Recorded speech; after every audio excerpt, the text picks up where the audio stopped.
Hello, everybody. I say that as if there's like 1,000 of you watching this video. I think that's not likely true. But anyway, hello, anybody who's there. So, this is my second World at War 85 solo project using the solo assistant.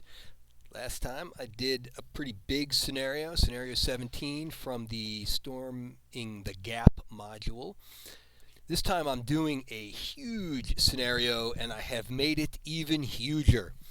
So this is the first of two scenarios from the Defense of Frankfurt module, which are ginormous of their own on their own accord. And I've made them bigger because I am just nutty like that. I'm open to the possibility that I'm going to find out that makes it unplayable, and we won't get all the way through this, but we're going to give it a shot.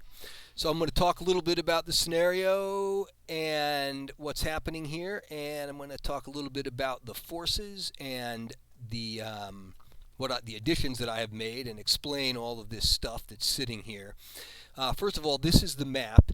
Now, if you kickstarted this, I don't remember if it was a stretch goal or if I paid extra for it, but these are maps 37, 38, 39, 40, 41, 42, 43, and 44, all laid out together to make up Frankfurt and the terrain around Frankfurt.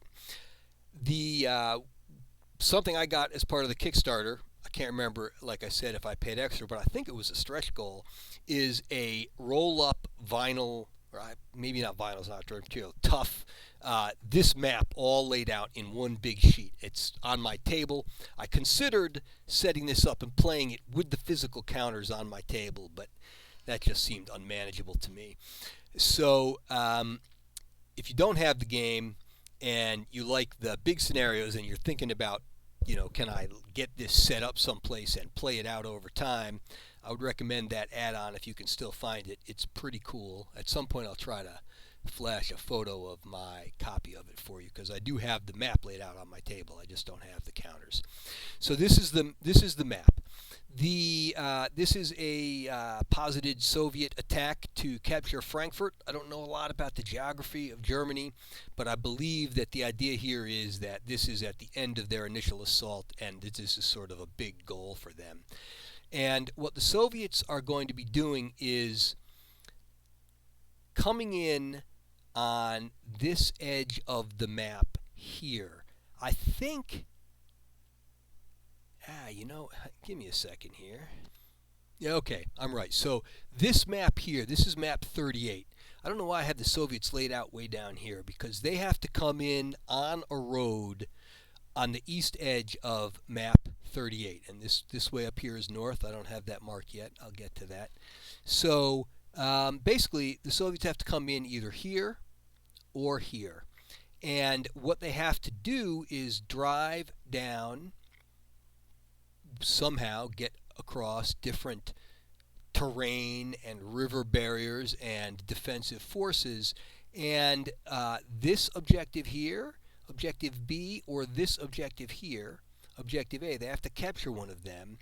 And the objective means that hex and all 5 contiguous hexes. So they can't just have a unit there on the map and say, we won. They have to basically drive NATO completely out of the area. And they have to only control one or the other 5 hexes around them. And so, as is typically the case in these scenarios, NATO has a certain number of forces available to them at the beginning of the scenario, and then they have reinforcements pouring into the area as much as possible. And so initially, their forces are relatively light, and they're spread a little bit thin, and their hope is that they can get more firepower into the battle before the massive horde of Soviets come streaming down. And so this is all of the Soviet forces that are going to be coming into this battle. They're all laid out here in this box, and I have them laid out by unit in order of that they will be coming in. There's some East Germans here, some Czechoslovakians. I added those to the force pool. Talk about that in a minute. And so one at a time, these different groups of forces are going to have to make their way in here, fight their way through, and try to get down and then decide along the way which of these objectives are they more likely to get. NATO is going to have reinforcements. They're going to have some West German reinforcements coming in from the north edge of map 37. So they're going to try to get down here and see if they can hit the Soviets in the flanks, I guess. Soviet forces start entering on turn 1, and NATO reinforcements don't start getting there till later. They've got some reinforcements coming in from the west, obviously bringing up some reserves. They've got some small number of forces coming in from the south, and a bunch of American forces coming in from the east. And what I think is happening here is these American forces have fallen back and regrouped after the fighting that has happened east of here, and they're coming, trying to stem the Soviet tide. Excuse me. So, that's the battle. Now, as I said, the initial setup for this scenario includes a substantial number of forces and units, but I added to it because I wanted to get at least one of every really cool and interesting unit, or that I found interesting and cool, into this game. So I'm going to talk a little bit about what I added to the situation and how I did that. So this is a spreadsheet. This is the names of the units and the number of units, and these point values are point values that are assigned by the battle generator.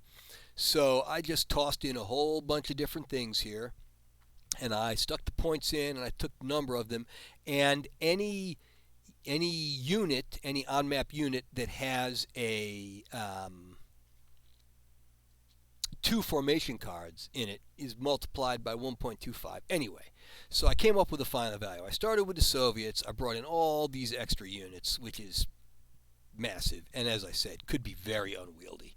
And also included things like off-map artillery. The electronic warfare advantage is a big one.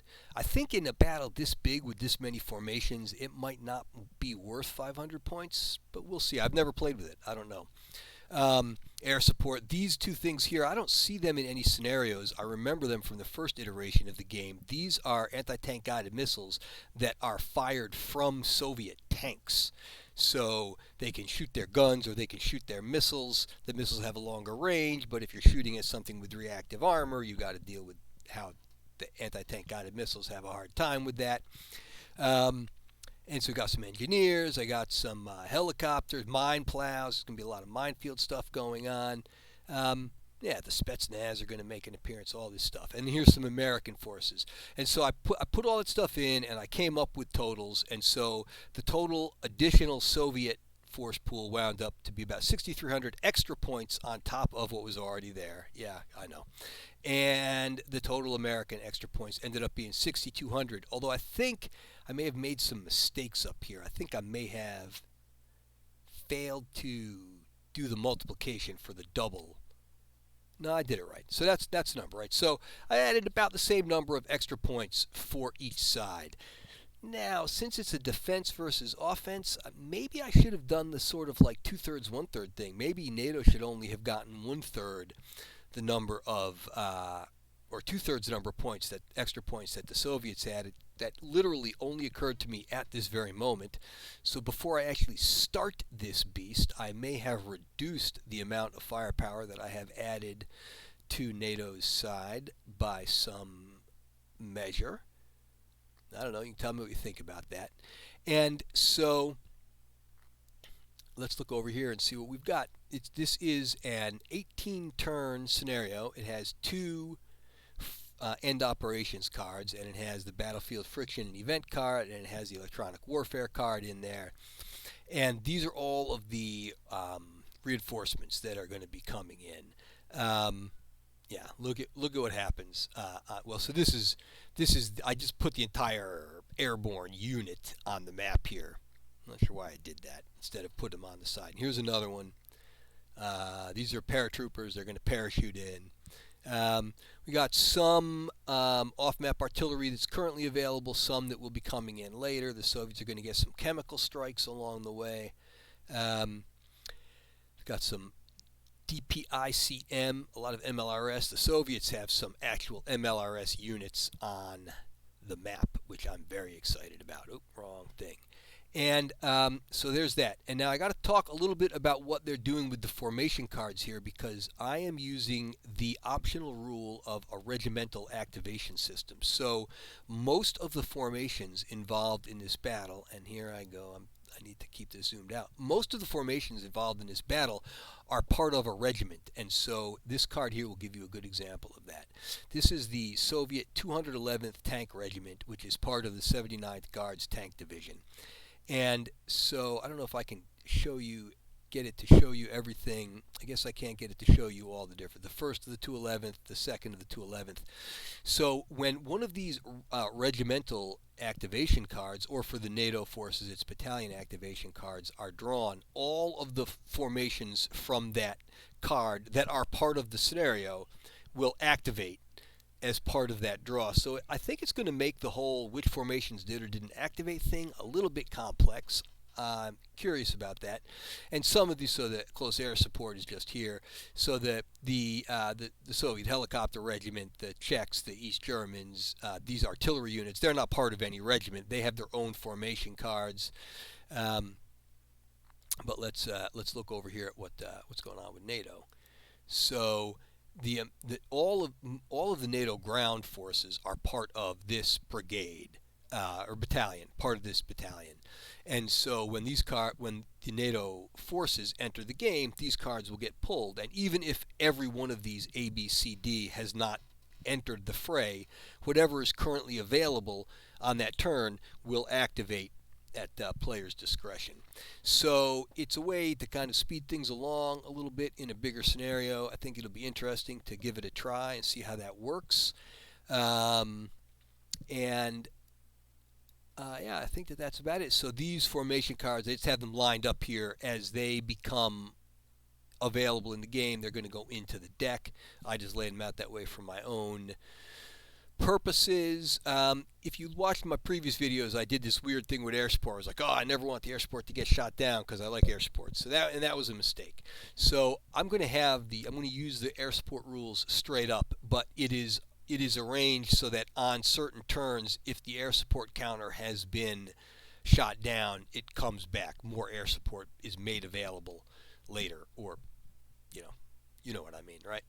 So that is the situation. I'm going to try something here. I'm going to see if I can move these things all the way over here without messing up stuff too terribly much, just so that I can give you an idea of some things that are happening here, and hopefully I didn't. It'll work out fine. Don't worry about it. So this unit here, the 145th Tank Regiment, they're coming on the map right away. A bunch of T-80s. I got a bunch of these bridging units. I love the bridging units. Got some towed artillery here because, like I said, I wanted every cool unit available in the game, and this is just following us. So here, these awesome looking units. These are the BMP-27 self-propelled multiple launch rocket systems. The Americans have those available off-board. They don't have the units as counters, but look at that cool looking counter, man. Isn't that awesome? And look at a range of 100, 3 dice needing 4. So for off-board, it's stronger, but you only get that number of shots. Once this thing comes on the board, it is available every time its formation activates. And so I think that'll be kind of cool to see how that works. I've got some dedicated off-board artillery as well. And there's quite a bit of air support and a fair number of helicopters that I have involved in this. And so I'm thinking that the air support and helicopters, for NATO at least, are going to be spending a lot of time trying to hunt down Soviet artillery because, yeah, there's a lot of it. So that's the beast, and I'm going to start playing it out. I'm going to play the solo assistant with the Soviets this time. I did it with the Warsaw Pact. I had NATO on the defense as a solo assistant in the last scenario. This time I'm going to try Warsaw Pact on the attack. When you create a solo deck for the solo assistant, include certain cards based on whether or not it is the side is in an offensive or defensive posture, or if it's a meeting engagement. The Warsaw Pact is clearly on the attack here, and there's an optional rule that allows you. There's a certain base number of cards that you include, and then there are extra cards that are specifically focused on offensive operations, and you add 6 of them in. You have an option of making a roll to see if you have an incompetent leader or an excellent leader. If it's incompetent, you put 12 in. If the leader's incompetent, you put only 6 in. And if the leader's excellent, you put all 18 in. I just put all 18 in. So the Russians have an excellent leader here. And as I indicated in my last playthrough, I don't think that the solo assistant utilizes indirect fire as frequently as it should. So I'm reserving the right to make independent decisions about artillery fire. And we'll see if all the extra artillery I've put in this game for both sides ends up blasting everybody to smithereens before any kind of real engagement happens. What NATO's got going on here is they've got these German territorial forces up here. These are very weak forces. They're spread way out. But we know that the Soviets have to come here and they have to get across. The setup instructions included a certain number of blown bridges. So the territorials have set up with these bridges blown, which means that the Soviets will have to either fight their way through here to get not that it's going to be hard to fight their way through that, it's just going to be costly, or they could make an attempt to make a big end run and swing around here, but they know that there's some forces coming in up here, so it probably makes sense for them to try to just push these weak forces out of these defensive positions. We've got some improved positions available as part of it. These units up here are going to be out of command almost every time the formation activates, which is fine. They still are allowed to opportunity fire, and for the Soviets to try to get these bridges, they're going to have to come into point-blank opportunity fire range, which is about all these little Munga recoilless rifles are good for. So we'll see how that works. And then as we fall back, we've got some good German, we've got some Leopard 1s back here. We've got some German mounted infantry with mortars, which are reasonably good infantry fighting vehicles, and more Leopard 1 tanks. And so I've got the West Germans set up initially defending this area and this area, and then they've got a force here that is ideally focused on if anybody comes this way, but they will be able to relocate quickly to defend this approach if the Soviets start coming down here. And all these forces that are going to be coming on, I'll deal with them as they do. So that is my overview of this scenario and what is to be expected. I can't promise how quickly I'll get these videos out, but like I said, I don't think there's a whole lot of you waiting with bated breath anyway. So next, the first gameplay video will be out as soon as I can get it out, and I hope you enjoyed this overview.